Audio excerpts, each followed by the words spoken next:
Can I get a witness? Can I get a witness? All right, hallelujah. Typically, somebody calls out in a more expressive kind of tradition than most of us grew up with. I grew up in a Lutheran church in Northeast Ohio that had been founded by the Finns. And the joke about Finns is if they say they love you, be careful because it probably means you're about to die. They don't say they love you very much, and if we had called out, can I have a witness, I think some of the people that I loved the most would have fainted and wondered what was happening. Jesus says to the disciples, you are witnesses to these things. So can I get a witness? Amen. All right. Any of you recognize that picture? Have you been to Quicken Loans Arena to the Q? Any of you give a hoot about the Cavaliers? At 8:15, there was nobody. Boo. Nobody cared. I felt like Johnny Carson. It was a swing and a miss, Jeff. But 9:30 and 11, if you've been to Quicken Loans Arena, across the street there is this building. And there is the sign of LeBron James, this poster, who is a god in Cleveland. I'll bet you looked about like the size of an ant. It is so big, we are all witnesses. LeBron is a god in Cleveland. That's what we call idolatry. And so we are witnesses. Was it that funny? I really didn't think so. One never knows. So anyway, we're all witnesses. I love the Cavaliers, but LeBron is a mere human being. We are witnesses to the power of God in the death and resurrection of Jesus. And Jesus, the resurrected Jesus, hands and feet and wounds and all, says to disciples, you are witnesses of these things. So we are witnesses to all of life. If you have given birth, or if you have seen someone give birth, or if you have seen a baby before that child is all cleaned up, you know that we are witnesses to the messiness of the beginning of life. There are all these icky fluids. There is blood. There is a placenta. It is a mess. And we are witnesses to God's creativity at the beginning of life in all of its messiness. Life itself is messy. Life itself is messy. And for those of us who live messy lives and who think that maybe somebody wants to judge us about that, God witnesses our messy lives and God blesses us in the midst of it. And so life is messy. Even if your house is clean, our lives are still messy. And we are witnesses to the messiness of life, aren't we? We know that life can get really messy, really bad, really tough, and we are witnesses to all of it. And we are witnesses to the messiness of death. We know that death comes. Nobody welcomes it that I know of. Maybe some do. But the messiness of death comes into our lives, and we are witnesses to it, and God is a witness to it, just as God is a witness to the messiness of the beginning, the messiness of the middle, and the messiness of the end. And we are witnesses to all of it. So in today's gospel, Jesus, who had said this to his disciples a bunch of times before, but apparently they had not heard it, he says, thus it is written that the Messiah is to suffer. Now, some of you might know that in the ancient world, the idea of a world leader who would claim power, absolute power, the idea of that world leader suffering would have been foreign to the thinking of most people. Thus it is written, says Jesus, that the Messiah is to suffer. Jesus will witness and participate in, and God will witness the suffering of his own Son. And so we are called to witness Jesus. Called to witness Jesus who is on the cross. Witness Jesus who hangs there. Witness Jesus who gives his life. Now, Easter Sunday, I said something in my sermon that I thought was almost a throwaway, not exactly a throwaway, But it grabbed a couple of people's attention, and I got a couple of emails, which I appreciated because they came straight to me, best way to communicate. And they raised thoughtful questions about what they had heard. They were bothered by the fact that I said that when we die, we die. Dead as a doornail, no pulse, no breath, no heartbeat, and that when Jesus dies, there is no pulse, no breath, no heartbeat. It occurred to me as I responded as thoughtfully and lovingly as I could that a part of this is that we live in a culture that wants to deny death. We live in a death-denying culture, and so we want to imagine that we somehow skip over it and don't have to witness the reality of it. This is important for us to remember that when Jesus dies, he dies. There is no sleight of hand on the cross. There is no Jesus saying, well, folks, don't worry because actually this is a trick and I'm not really dying. I'm almost dying, but I'm not really dying. Jesus is not an illusionist. He is not looking at people and saying, look over here.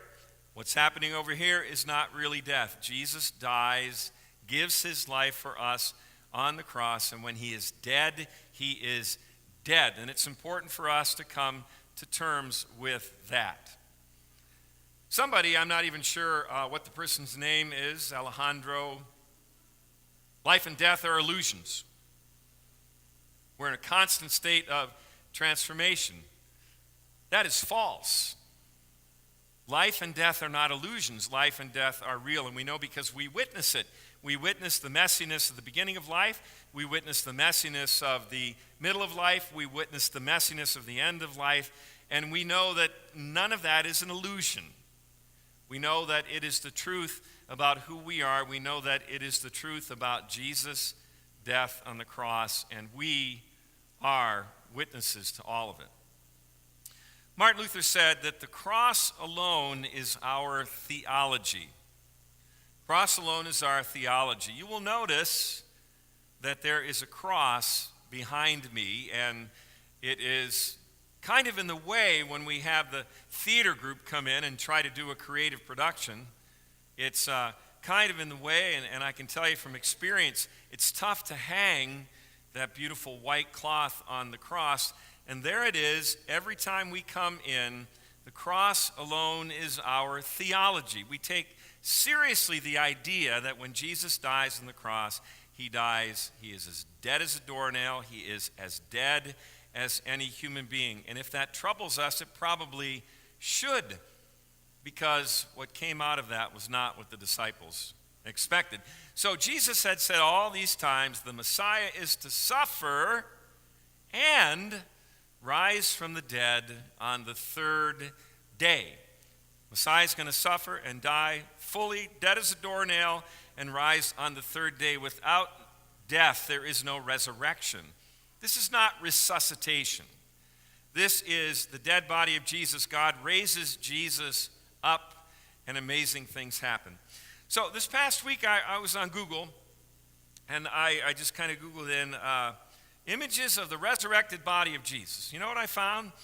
I found a lot of very perfect, airbrushed images of Jesus.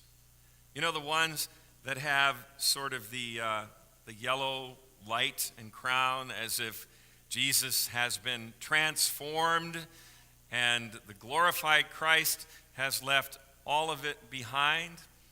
And then there is this powerful artistic rendering of the resurrected Jesus, who bears all of the wounds, all of the imperfections, all of the scars, all of the ugliness of crucifixion in his body as he is resurrected. He tells them, hands and feet and side. If I'm a ghost, how is it that I have bones and sinew and muscles and all of that? So the resurrected Jesus is not perfect. The resurrected Jesus is still wounded. The resurrected Jesus still has scars and the marks of his death. And because of that, we have hope. He says, touch me, look me over from head to toe. A ghost doesn't have muscle and bone like this. As he said this, he showed them his hands and feet. They still couldn't believe what they were seeing. It was too much. It seemed too good to be true. The body of the resurrected Jesus is as real as the body of the crucified Jesus, and it is still wounded as a way of saying that God does not forget what it is that we are witnesses to the wounds of life. So, Jesus is our wounded healer. In his resurrected body, he is still wounded. He is our wounded healer who understands and witnesses all that we struggle with. He witnesses broken relationships. He witnesses terrible disease. He witnesses the hard things of life. He witnesses the heavy things of life. And he is the healer who wraps his wounds around our wounds, and miraculously, because he is risen and real, we are healed, and we are witnesses to that because of our resurrected Jesus. Colossians, Jesus is the image of the invisible God, the firstborn of all creation. Jesus is the firstborn from the dead. And so if we want to see God, we see Jesus. And imagine God as a wounded, scarred, marked up God, resurrected. That's who Jesus is. Not the perfect crown around his head, not all airbrushed, but real in his resurrection. Jesus says we're witnesses to these things. Elie Wiesel, who died, I think maybe a year and a half ago, Jewish man, he and his family were taken to concentration camp that was under the control of the Nazi regime and Hitler in 1944. He was a young boy. While he was there, his parents died, his sister died, and somehow he survived. What he witnessed, he would later say, was something that he couldn't talk about for 10 years, but then he realized that he had to give witness to the horrors that he had seen. And this is what he wrote: "For the dead and the living, we must bear witness. For the dead and for the living, we must enter into the wounds with the power of the resurrected Jesus and bring healing. For the dead and the living, we must bear witness," said Wiesel. All right, thing is running out of power. So in this world, we want to be seen. We want people to say, we see you. We see what's going on in your lives. We, like you, have these wounds, and maybe we don't want to look, but everybody wants to be seen. I love this idea, will you see me when you look at me? How many of us see other people but don't really look at them? Right?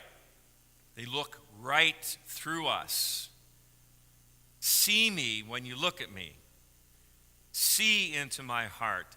See into my wounds.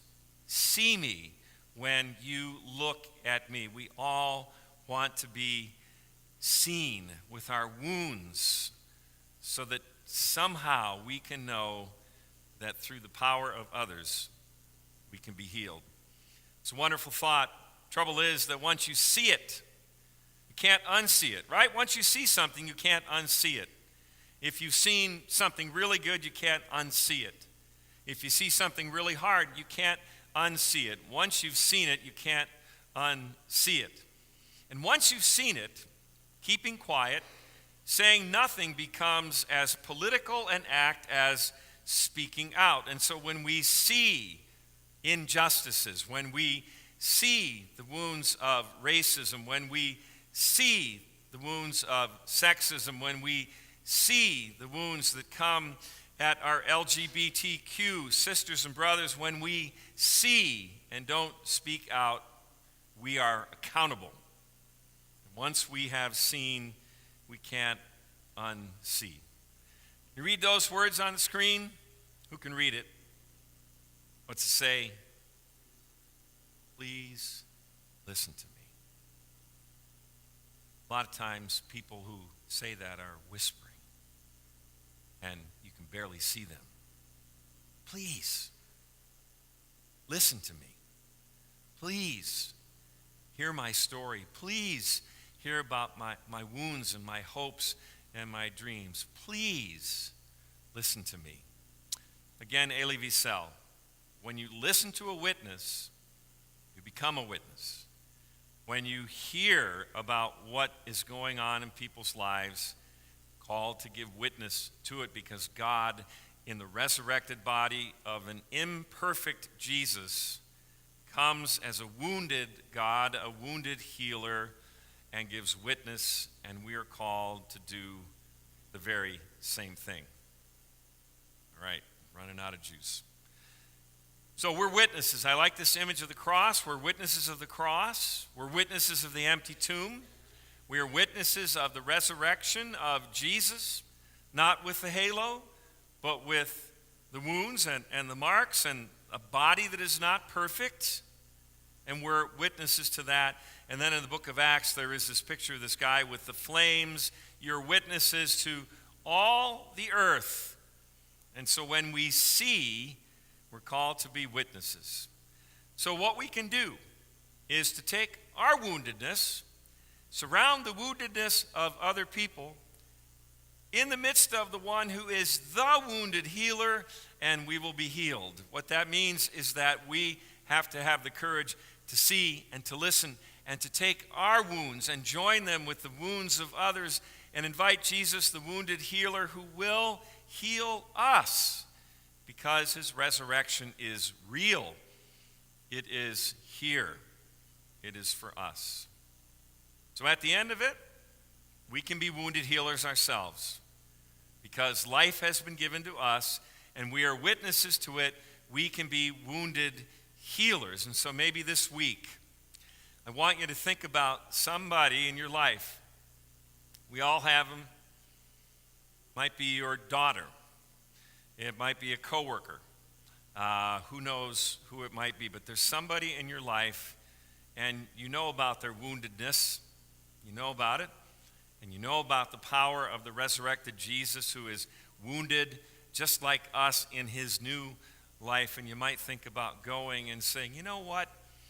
I have a sense that you're having a hard time, and I want to be here for you. I don't really know what to say necessarily. I have no idea what to say, but I want you to know that I care, and I want you to know that Jesus cares. That Jesus witnesses and knows who you are, and that Jesus wants to heal you and bring new life to you. Can you try that this week and see what happens? I want to invite you and maybe challenge you a bit to take this idea of being the wounded healer and go and give it a whirl and see what you witness. Might witness something miraculous and very powerful. So, can I get a witness?